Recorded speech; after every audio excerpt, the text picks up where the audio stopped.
Hacerme el dormido salvó mi vida. Hola a todos, y gracias de antemano por leer mi historia. Esto pasó hace muchos años, más en concreto, casi una década. A día de hoy, tengo 19 años y esto me sucedió con 10, pero lo recuerdo como si fuese ayer. Esta historia empieza un sábado de un frío invierno en el año 2013. En mi familia, siempre hemos sido de acostarnos temprano en comparación a otras. Yo me avergonzaba de esto, por lo que siempre mentía a mis amigos sobre la hora a la que me dormía. El caso es que, desde hacía unos meses, me quedaba una hora o dos desde que mis padres me acostaban con el teléfono, hablando con mis amigos por WhatsApp o jugando a cualquier juego de móvil. Algunas veces, mis padres se levantaban para ir al baño o para ir a la cocina a por un vaso de agua, por lo que rápidamente tenía que apagar mi teléfono y hacerme el dormido. Bien, esa noche, estaba jugando a un juego de móvil al cual llevaba enganchado un buen tiempo, el King of Thieves. No sé si lo conoceréis. Llevaba ya varias horas jugando cuando oí pasos subir por la escalera. ¡Qué raro!, pensé. No recuerdo haber oído a mis padres bajar a la cocina. Supuse que como había estado tan concentrado jugando, no me había percatado de que mi padre había bajado a por un vaso de agua. ¿Sabéis esa sensación de que, por los pasos, sabéis reconocer a los miembros de vuestra familia? Bien, los pasos eran algo pesados, aunque intentaba ser silencioso, como mi padre solía hacer. Por lo que rápidamente pensé que era mi padre y apagué mi teléfono, lo escondí debajo de mi manta y me hice el dormido. Apenas 1 o 2 segundos después, vi que los pasos cesaron y aprovechando que estaba oscuro, entreabrí los ojos y vi la silueta de mi padre asomarse a mi habitación como hacía siempre. Pasados unos 3 largos segundos, se marchó a su habitación. Genial, pensé yo, puedo jugar un poquito más. Oí cómo abría la puerta de su habitación y entraba a dormir de nuevo. Iba a hacer los segundos de prevención, como solía llamarlos, que consistían en contar hasta 5 para asegurarme de que no veía la luz del teléfono desde su habitación. Porque estamos a escasos pasos, y lo hacía cuando no oía que habían cerrado la puerta. 1, 2, 3, 4. Cuando estaba listo para volver a aquel vicio de juego, escuché golpes secos desde la habitación de mis padres. Lo cual hizo que no encendiese mi teléfono. Eran golpes secos y fuertes. No sabía qué estaban haciendo. Supuse que estarían haciendo cosas de adultos. Mis amigos me habían hablado de esos temas. Yo tuve curiosidad por ver qué era realmente el sexo que tanto mencionaban mis amigos en los recreos. Así que decidí ir a ver a escondidas, puesto que no habían cerrado la puerta. Salí de la cama y, siendo lo más silencioso posible, me acerqué a la habitación de mis padres. Agachado y pegado a la puerta, me asomé, con la esperanza de poder ver algo y fardar de ello en los recreos. No me juzguéis, por favor. Lo que vi, lo recuerdo vívidamente.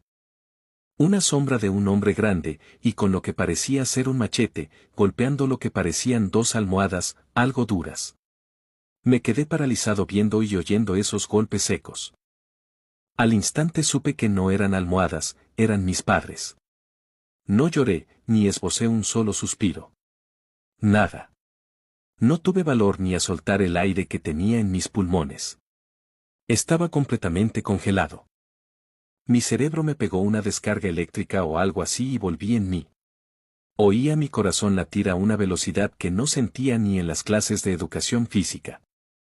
Supongo que mi instinto me dijo, vuelve a tu habitación ahora mismo, o morirás. Sin pensarlo, le hice caso.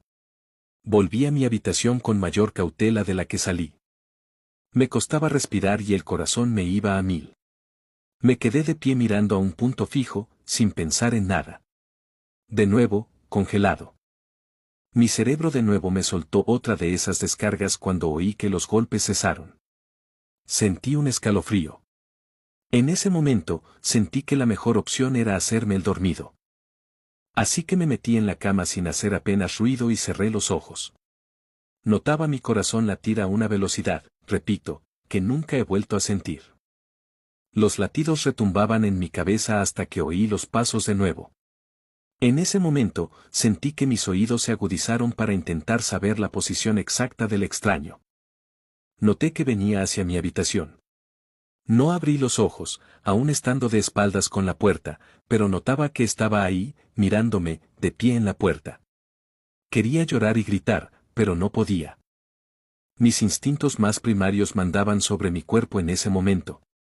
Tras unos largos segundos de agonía, oí cómo bajaba las escaleras. No moví un pelo, ni siquiera abrí los ojos. Ya os digo que no podía. Oía pasos por la planta de abajo y, al cabo de no más de un minuto, volví a escucharlo subir las escaleras. Esta vez, más lento. No entendí por qué, supuse que venía del salón por los pasos que había escuchado. Noté rápidamente que estaba dentro de mi habitación, no en la puerta, sino dentro. Oí los pasos detrás de mí. Sabía que estaba ahí, a 3 palmos de distancia. Notaba su presencia y su respiración, algo acelerada pero tranquila. Noté que salió de la habitación y fue a la de mis padres.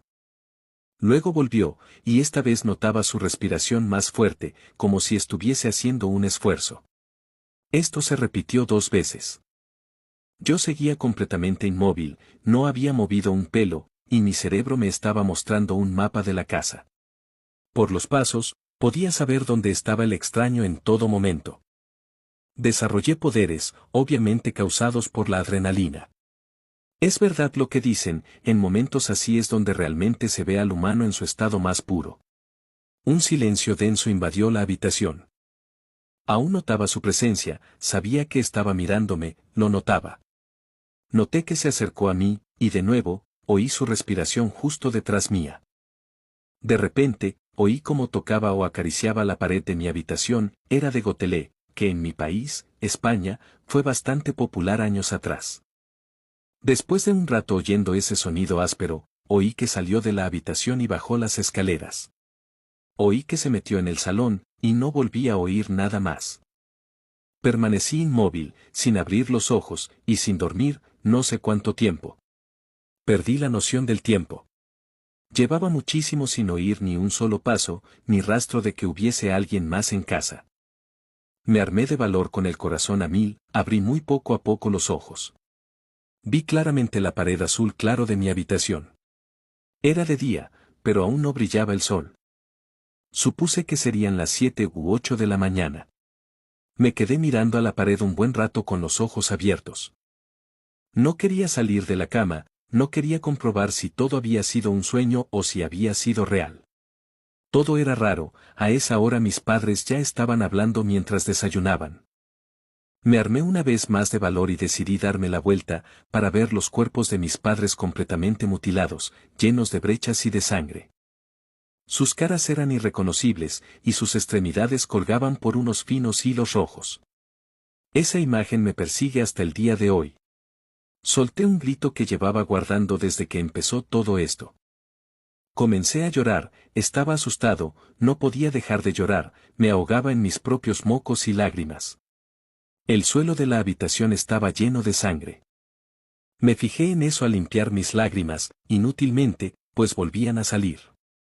Noté algo duro bajo la manta, era mi teléfono, seguía ahí, justo donde lo dejé.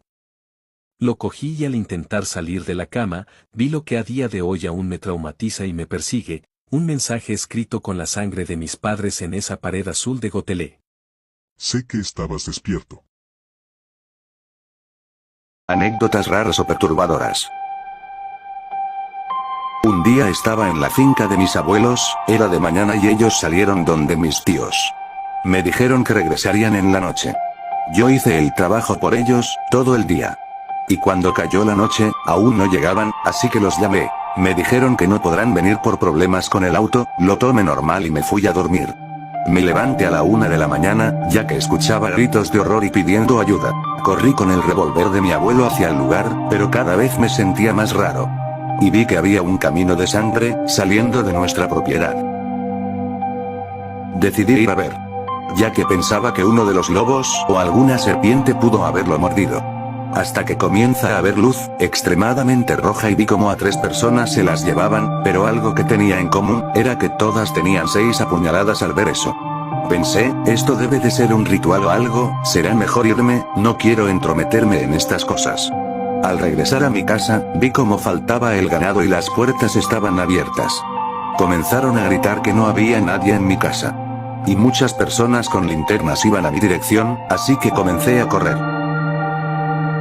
Escuché a mi perro como ladraba y me llamaba.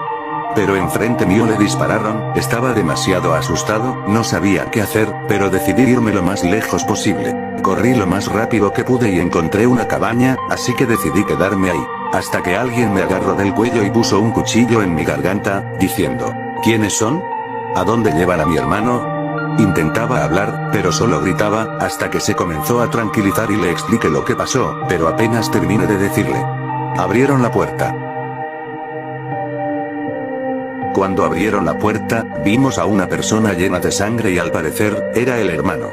Dijo que conocía un camino seguro. Lo seguimos, pero los gritos no paraban. Y escuché que estaban diciendo que inicien la ceremonia. Al momento que pasó eso, todos comenzaron a irse. Eso nos ayudó mucho para poder escapar. Pero antes de llegar a la carretera, el hermano propuso llamar a la policía, cosa que acepté. Pero acordamos decir que era un robo. Seamos sinceros, ¿quién creería que hay una secta en una finca? Además, ¿quién vendría por eso? Con solo escucharlo simplemente lo evitarían, así que llamamos a la policía. Después de media hora, llegaron. Les explicamos que un ladrón estaba matando ganado y lo guiamos en donde estaba la secta. Pero apenas entramos varias personas nos vieron y haciendo bromas, que era un video para subir a YouTube. Le decíamos a la policía que era mentira, que vimos cómo llevaban gente para asesinarla. Al momento de decir eso, el chico se abalanzó al policía y le cortó la garganta. La oficial le disparó sin pensarlo. Al escuchar los disparos sonaron alarmas. Y vimos como todas esas personas iban hacia nosotros. La hermana me sujetó la mano y corrió conmigo, ya que el hermano intentaba quitarle el arma al policía muerto. Escuché disparos, gritos, risas y lo único que recuerdo antes de irme de ahí fue una voz gritando en las bocinas. Esto sí es una ceremonia. No sentía las piernas de tanto correr. Estábamos en una colina y su hermana estaba llorando. Intenté tranquilizarla, diciéndole que su hermano está bien. Después de unas horas, vimos como 10 patrullas de policía venían hacia acá. En mi mente pensé, la oficial pudo sobrevivir y pedir refuerzos. Estaba tan feliz, ya que veía esperanza. Pero se estacionaron, vi como los líderes del culto entraban en las patrullas y todos los demás. Al momento que se fueron llegaron 3 furgonetas llenas de personas. No entendía por qué estaba pasando esto. Hasta que lo vi. Sacando cuerpos, reparando y recogiendo basura. Básicamente eliminando toda la evidencia, hasta que sale el hermano, muerto por disparos y lo mismo para la oficial. La hermana comenzó a llorar. Yo simplemente me acosté en el pasto a dormir, ya que no había modo de hacer algo y lo peor aún, no hay nadie a quien confiar. Me desperté y ya se habían ido. También la hermana solo se esfumó. Bajé de la colina y regresé a mi casa. Las cosas estaban en su lugar, las marcas de sangre han desaparecido, todo lo que había vivido parecía un sueño, ya que no quedó nada. Me senté en la hamaca y vi como el carro de mis abuelos llegaba. Corrí a abrazarlos y contarles eso. Obviamente no me creyeron y me mandaron a dormir, pero la verdad agradezco que se hayan ido ya que a ellos pudieron hacerles algo. ¿Cuál fue la promesa que no pudiste cumplir y todavía te remuerde? Cuando era adolescente en Guadalajara, cada mañana era la misma batalla. Mi madre me despertaba a las 6 con un vaso de leche caliente y pan dulce, sus manos ya cansadas aunque el día apenas comenzaba. La escuela, mijo, no faltes, me decía mientras yo fingía atar mis zapatos, planeando ya cómo escabullirme hacia el Parque Libertad, donde mis amigos me esperaban con cigarros robados. Las aulas me parecían una prisión sin sentido, con profesores que hablaban de ecuaciones y fechas históricas, mientras afuera la vida real pasaba llena de risas y adrenalina. Prefería pasar las tardes vagando por el mercado San Juan de Dios, escuchando a los músicos callejeros y sintiendo que esa era la verdadera educación. Mi madre trabajaba dobles turnos en la fábrica textil La Primavera, cosiendo camisas para tiendas elegantes que nunca podría permitirse comprar. Cada noche volvía a casa con los dedos hinchados y la espalda curva, pero siempre con una sonrisa forzada y la misma pregunta: ¿hiciste tu tarea, mijo? Yo mentía con una facilidad que ahora me avergüenza. Sí, mamá. Terminé todo. Recuerdo una tarde en particular. Había faltado a clases para ir a un concierto clandestino en una bodega abandonada. Al regresar a casa, la encontré dormida en la mesa de la cocina. con su uniforme de trabajo aún puesto, y un plato de enchiladas cubierto con un paño junto a ella. Sobre la mesa, había una libreta abierta donde anotaba meticulosamente sus gastos. 300 pesos para los zapatos de Eduardo, 150 pesos para los libros, 50 pesos para el gas. Me di cuenta entonces que ahorraba cada moneda, privándose incluso de tomar el camión para caminar los 3 kilómetros hasta la fábrica, todo para que yo pudiera tener una educación que ni siquiera valoraba. El momento decisivo llegó un martes lluvioso de octubre. La directora de la escuela había llamado a casa para informar que había faltado 18 veces en un mes y que estaba a punto de ser expulsado. Mi madre me esperó en la mesa con la carta de la escuela en una mano y su rosario en la otra. No gritó, no lloró, no me reprochó como yo esperaba. En su lugar, sus ojos tenían una tristeza tan profunda que me hizo sentir más pequeño que un grano de arena.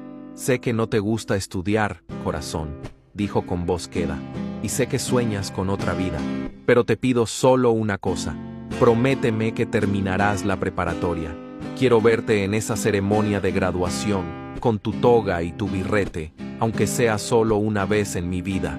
Su voz tembló al final de la frase, y por primera vez entendí que detrás de su fortaleza había una mujer frágil, que solo quería lo mejor para mí. Prometí, más por quitarme el peso de la mirada que por convicción real. Las semanas siguientes intenté cambiar, realmente lo intenté. Fui a clases con regularidad, hice mis tareas a medias, pero la calle seguía llamándome con su canto de sirena. Mientras tanto, mi madre comenzó a guardar cada peso extra en una lata de galletas escondida en su armario. Es para tu toga de graduación, me confesó un día con orgullo. Incluso compró un marco barato en el mercado donde planeaba poner mi foto del gran día. La invitación a la graduación, que llegó un mes después, la guardó en su cajón de recuerdos, junto a mis primeros dientes y un mechón de mi pelo, de cuando era bebé. Todo se derrumbó un jueves por la tarde. Estaba en el cine con mis amigos, viendo una película que no recuerdo, cuando de repente vi a mi tía Lourdes entrar en la sala, su figura buscándome entre las butacas con urgencia. Eduardo, tu mamá está en el hospital, dijo con voz quebrada. Corrí como nunca en mi vida, esprintando las 15 calles que separaban el cine del hospital civil, mis pulmones quemándose con cada paso.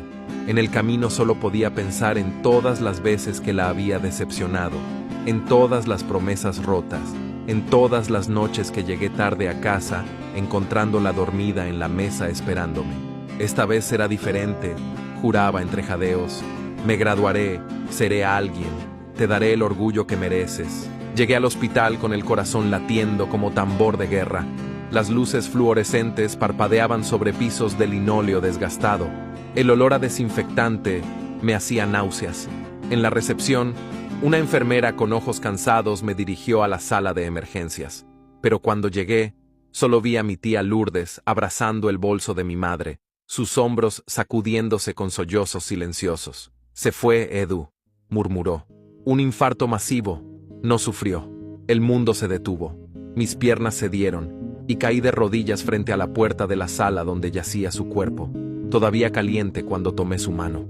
La misma mano que me acarició tantas veces, que trabajó hasta deformarse por darme una oportunidad, ahora yacía inmóvil entre las mías. Regresé a una casa que ya no era hogar. En su habitación, todo olía a ella, a jabón de lavanda y a esperanza. Abrí su cajón de recuerdos y allí estaba. La invitación a mi graduación de prepa, ligeramente arrugada por haber sido desdoblada y vuelta a doblar tantas veces. Junto a ella, el sobre con el dinero ahorrado para mi toga, billetes pequeños y monedas que representaban su sudor y sus sueños. Y bajo todo, una carta que nunca me atreví a leer completamente. Querido Eduardo, sé que la vida es difícil y que a veces no entendemos por qué las cosas pasan. No pude continuar. La promesa rota me quemó por dentro como ácido. Aquel dolor me transformó. Esa misma noche, con los ojos hinchados y el alma hecha pedazos, abrí mis libros por primera vez, no por obligación, sino por amor, por ella. Terminé la prepa estudiando de madrugada, con su foto sobre el escritorio y su rosario enrollado en mi muñeca. Luego, vino la universidad, trabajando en las madrugadas como mesero para pagar mis estudios, imaginando su sonrisa cada vez que sentía que no podía más. Hoy soy contador en una empresa importante. Tengo mi propia familia, mi propia casa. Pero en cada logro, en cada certificado que marco en la pared, miro al cielo y susurro: lo hice, mamá, lo hice por ti. Hace un mes, limpiando el ático, encontré una caja que no había abierto en años. Dentro estaba el marco que ella compró para mi foto de graduación, todavía vacío. Y debajo, la carta completa que nunca pude leer. Decía: no importa si te gradúas o no, mijo. Solo quiero que seas feliz. Te amo desde el día que naciste y te amaré más allá de la muerte. Finalmente entendí que su amor nunca dependió de mis éxitos o fracasos, pero duele saber que ella no vio ni siquiera el primero de mis logros. Su fe me impulsó, su sacrificio me dio fuerza, pero su ausencia me enseñó que algunas promesas, cuando se cumplen tarde, saben a despedida eterna. Ahora, cada vez que veo a un joven abrazar a su madre en una graduación, me quedo observando un momento más de lo necesario, guardando ese recuerdo que nunca tendré, ese abrazo que siempre extrañaré.